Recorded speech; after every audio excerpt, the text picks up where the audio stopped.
오늘의 말씀은 마태복음 25장 41절로 46절의 말씀. 제가 가진 성경 신약 45페이지에 기록되어져 있습니다. 마태복음 25장 41절로 46절의 말씀. 제가 봉독하겠습니다. 또 왼편에 있는 자들에게 이르시되 저주를 받은 자들아 나를 떠나 마귀와 그 사자들을 위하여 예비된 영원한 불에 들어가라. 내가 줄일 때에 너희가 먹을 것을 주지 아니하였고 목마를 때에 마시게 하지 아니하였고 나그네 되었을 때에 영접하지 아니하였고 헐벗었을 때에 옷 입히지 아니하였고 병들었을 때와 옥에 갇혔을 때에 돌보지 아니하였느니라 하시니 그들도 대답하여 이르되 주여 우리가 어느 때에 주께서 줄이신 것이나 목마른 것이나 나그네 되신 것이나 헐벗으신 것이나 병드신 것이나 옥에 갇히신 것을 보고 공양하지 아니하더이까. 이에 임금이 대답하여 이르되 내가 진실로 너희에게 이르노니 이 지극히 작은 자 하나에게 하지 아니한 것이 곧 내게 하지 아니한 것이니라 하시니라. 그들은 영벌에 의인들은 영생에 들어가리라 하시니라. 아멘. 오늘 말씀의 제목은 마땅한 일이라는 말씀의 제목으로 여러분과 이야기를 하고자 합니다. 필리핀의 한 유명한 부자 사업가의 아들인 이 카풍카우라라는 청년은 신학교에 들어갔다고 합니다. 학교에 가보니 화장실과 욕실이 매우 더러웠고 냄새가 나는 등 좀 불결하고 불만을 가질 법한 화장실을 가지고 있는 학교가 있었다. 그래서 그 학생인 아들은 불만을 품고 학장을 찾아가게 되죠.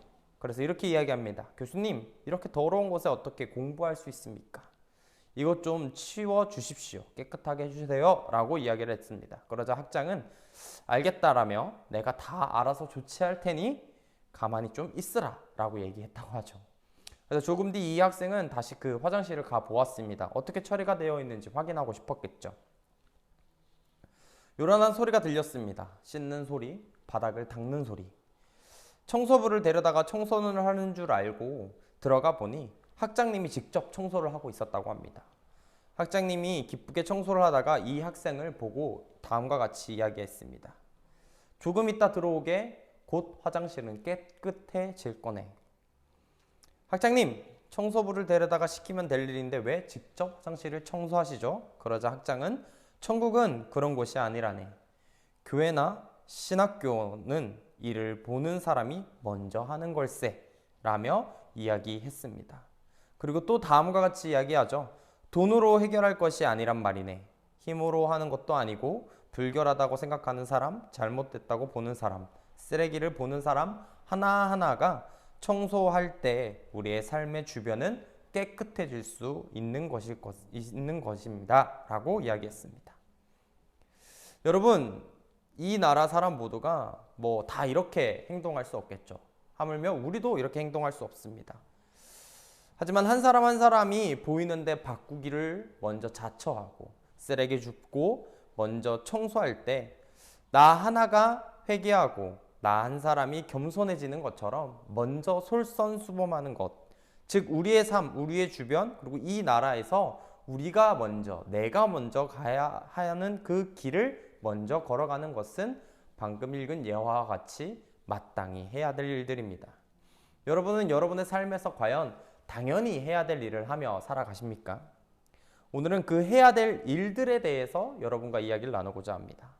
먼저 본문 말씀의 앞절인 37절에서 39절의 말씀을 조금 살펴보게 되면 주님은 칭찬과 함께 하늘나라에 상속한 자들이 주님을 향하여 질문하기를 주여 우리가 어느 때에 주께서 줄이신 것을 보고 음식을 대접하였으며 어느 때에 병드신 것이나 옥에 갇히신 것을 보고 가서 배웠나이까? 라고 이야기합니다.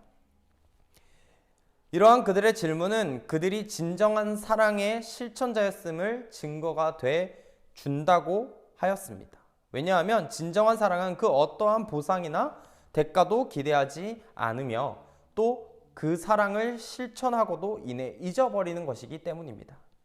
여러분, 세상에는 많은 사랑이 있는 것처럼 보이지만 실상 그 내면과 동기를 들여다보면 진실한 사랑이라고 부를 수 있는 것들은 실로 드문 게 현실입니다.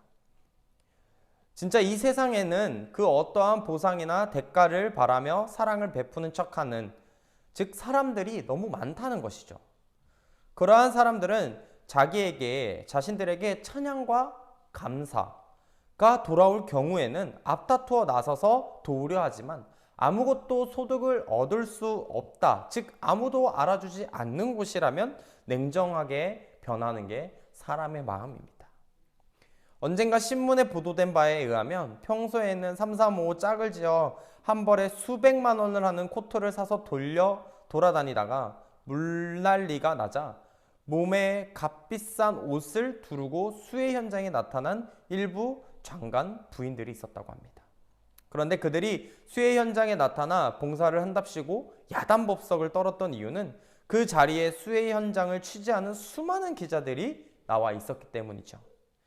이러한 값싼 자선 행위가 아니라 거래여 석회를 바른 무덤과 같이 참으로 가정스러운 아마 위선의 행동이었을 겁니다. 즉 이러한 행위야말로 주님께서 가장 신랄하게 비판하셨던 바리새인들의 가증한 행위가 바로 이러한 모습이겠죠. 한 일간지에는 노벨상을 바라고 하는 연구로는 절대로 노벨상을 탈 수 없다고 합니다. 즉 진정으로 노벨상을 자체에게 타는 것이 의미가 있는 것이 아니라 노벨상을 탈 만한 값진 연구를 해야 된다는 것, 진리를 탐구해서 좋아하고 그것을 따라가는 순수한 마음이 있어야만 노벨상의 가치를 받을 수 있고 인정받을 수 있다는 것이죠. 마찬가지로 우리도 하늘 상급을 받을 수 있는 그리스도께서 원하시는 사랑, 이 사랑을 하려면 우리의 마음속에 그 어떠한 보상이나 대가를 바라는 이 타산적인 마음이 아니라 성숙과 진리에서 우러나오는 자연스러운 마음이 있어야 할 겁니다. 그런즉 성도 여러분, 우리는 사랑을 베풀 때 그 어떠한 대가나 보상을 바라지 말아야 합니다. 오직 그리스도의 마음으로 자신을 희생하고 이후에는 그 자체마저도 잊어버리셔야 합니다. 그러할 때 어린 소자에게 떠준 냉수 한 것을 기억하시는 주님, 사랑의 폐부와 심장까지 감찰하시는 주님께서 여러분의 순수한 사랑에 대해 우리가 예상치 못한 놀라운 하나님의 상급이 준비되어져 있다는 것이죠.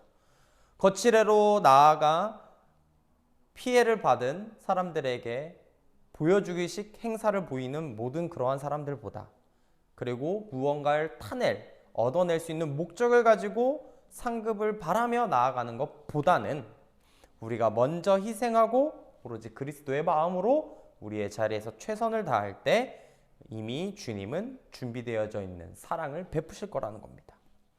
그래서 41절을 보면 왼편에 있는 자들을 향해 주님이 저주하는 장면이 나옵니다.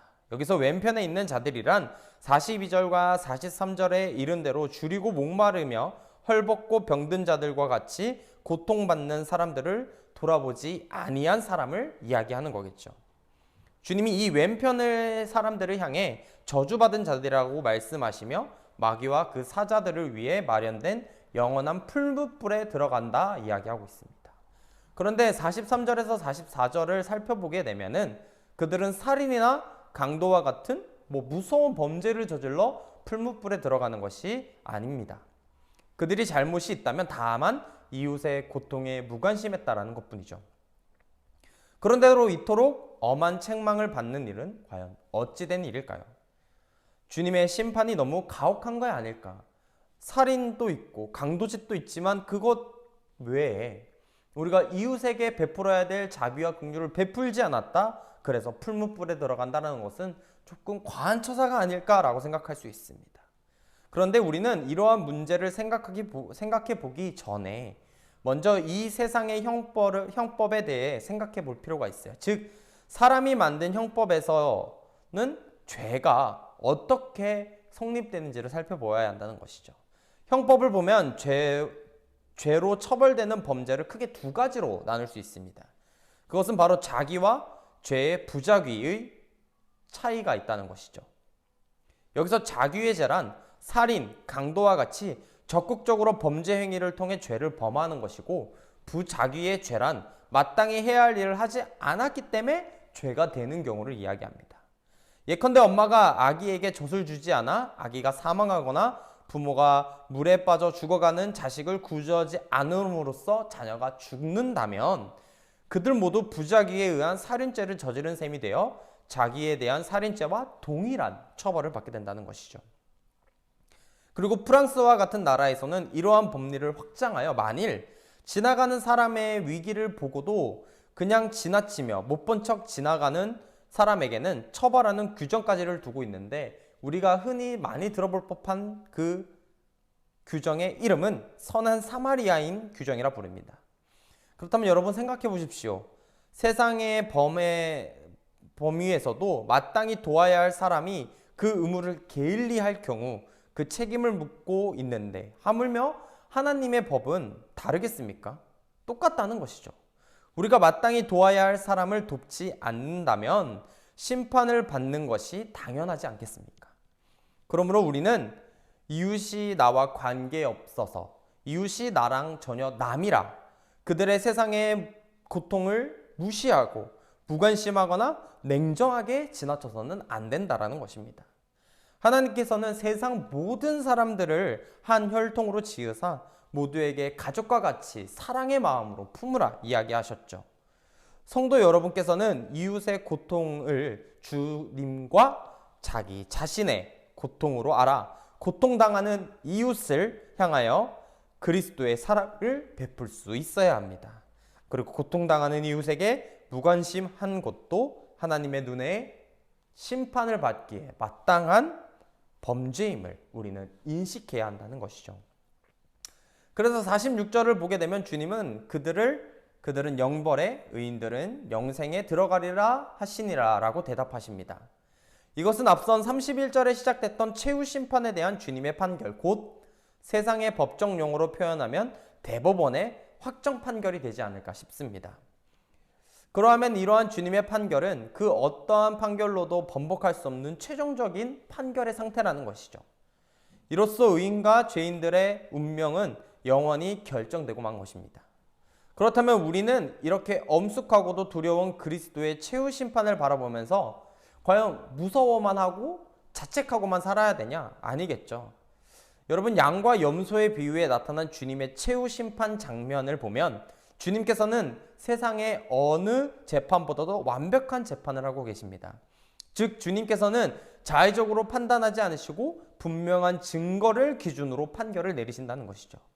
그런데 보게 되면 주님께서 최종 판결을 내리기 위해 심으신 근거가 무엇일까? 그것은 사람들의 신분이나 학력, 재력, 기타 세상적인 기준이었을까요? 아니면 그들의 교파나 신앙생활, 더 나아가서는 신학적 노선의 기준의 가치를 가지고 판단하셨습니까? 아니라는 거죠. 결과적으로는 그것이 다 아니었다는 겁니다. 주님의 판단 근거는 그러한 것들이 아니라 바로 그들의 행위, 그것도 고통받는 자에 대한 태도, 즉 사랑의 실천 유무였다는 겁니다. 물론 이는 행위 그 자체가 우리의 구원의 근거가 됨을 말하는 것은 아닙니다. 그러므로 최후 심판을 대비하는 사람에게 있어서 무엇보다 중요한 것은 행위, 즉 사랑이라는 것이죠. 그런데 오늘날 우리의 모습은 어떠합니까? 혹시 지나치게 신앙 고백이나 신학적 교리에 집착하고 있지는 않으십니까? 그래서 침례냐 세례냐 혹은 회개와 중생 가운데 어느 것이 먼저이냐 등의 문제로 아까운 시간을 여러분은 보내고 있지 않으십니까? 물론 신학적인 문제나 신앙 고백의 문제는 대단히 중요한 부분입니다. 교리가 옳게 서야만 이단 시설로부터 교회를 보호할 수 있기 때문에 교리가 바로 쓰고 신학적 견해를 바르게 가지는 것은 개인으로부터 그리고 교회로부터 그리고 세상으로부터 바른 신앙인들을 지켜낼 수 있기 때문이죠. 하지만 우리가 분명 기억해야 될 것은 이처럼 전통신학도 중요하지만 결국 제일 중요한 건 실천을 중요시해야 된다는 겁니다. 아무리 신학이 훌륭하다고 신앙 고백이 완벽하다라고 할지라도 사랑이 없으면 결국 아무것도 아닌 것이죠. 따라서 우리는 신앙 고백도 중요하고 신학도 중요하지만 그 무엇보다 사랑의 행위를 가질 수 있는 자들이 되어야 합니다. 즉 오늘 본문이 증거하는 바와 같이 장차 있을 최후 심판의 결정적인 증거가 되는 것은 사람의 감투나 적금 통장 혹은 교파나 신앙 고백이 아니라 바로 사랑의 행위인 것입니다. 정녕 여러분의 올바른 입술의 열매를 들이되 그 무엇보다 사랑의 열매를 풍성히 맺으시길 바랍니다. 그리하여 장차 영광 중에 다시 오실 주님으로부터 내 아버지께 복받는 자들이여 나와 창세로부터 예비된 나라에 속하라 라는 칭찬을 들을 수 있는 복된 성도가 되시길 바랍니다. 여러분, 오늘 본문을 보게 되면 그리스도께서 세상의 고통과 소외당하는 자들, 그리고 자신에게 그러한 자들에게 한 것처럼 하는 것이 나와 동일하다 이야기했던 것을 보면 그들에게 한 것이 곧 주님에게 한 것과 동일한 겁니다. 따라서 주님을 따르는 모든 성도는 이러한 주님의 마음을 품고 세상의 작은 자들에게 관심을 쏟을 줄 아는 자들이 되어야 하겠습니다. 그래야 세상 사람들이 부유하고 힘 있는 자들만을 자신들의 리스트에 적어놓고 그들을 대접하기 바빠했을 때 우리 모든 성도들은 작은 자들을 먼저 섬기며 대접하는 삶을 살아감으로써 이 땅에서도 작은 자들과 함께 하시는 주님을 섬기고, 즉 하늘나라에서도 영원한 주님과 함께 기쁨을 누리며 살아가시길, 그래서 우리가 해야 될 중요한 일, 바른 일을 먼저 하며 살아가시는 저와 여러분이 되시기를 간절히 바라겠습니다. 다 같이 기도하시겠습니다.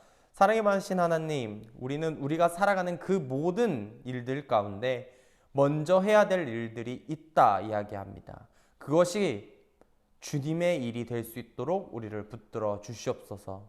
이웃을 먼저 사랑하고 이웃들을 먼저 보듬고 살필 수 있어서 그것들을 함에 있어 귀찮고 번거롭고 어려운 것이 아니라 그것을 행하는 모든 행동들이 하나님에게 행하는 동일한 행위로 나타날 수 있도록 우리의 마음을 언제나 주관하여 주시옵소서. 그래서 세상에 빛과 소금의 역할을 감당하며 살아갈 수 있는 올바른 그리스도인이 될 수 있도록 붙들어 주시옵소서. 이제는 우리를 죄악 가운데서 구원하신 예수 그리스도의 크신 은혜와 하나님 아버지의 극진하신 사랑과 성령님의 내주감화 감동, 교통 역사, 충만하심이 오늘 예배를 드리고자 모인 모든 성도들 머리 위에 이제로부터 영원토록 함께하기를 간절히 축원하옵나이다. 아멘.